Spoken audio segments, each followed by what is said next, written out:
حضرت ابو ذر غفاری فرماتے تھے میرے نبی پاک نے 6 باتوں کی وصیت کی تھی. اپنے بچوں کو بتاتے تھے، دوستوں کو 6 باتوں کی حضور نے وصیت کی تھی.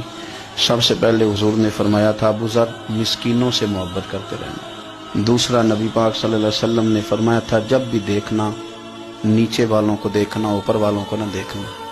مالداروں جاگیرداروں پہ توجہ نہ کرنا، ذہن خراب ہو. نیچے دیکھنا، غریبوں کی طرف توجہ رکھنا. تیسرے نمبر پر نبی پاک صلی اللہ علیہ وسلم نے فرمایا تھا ہر حال میں حق بات کہنا اگرچہ وہ کڑوی ہو.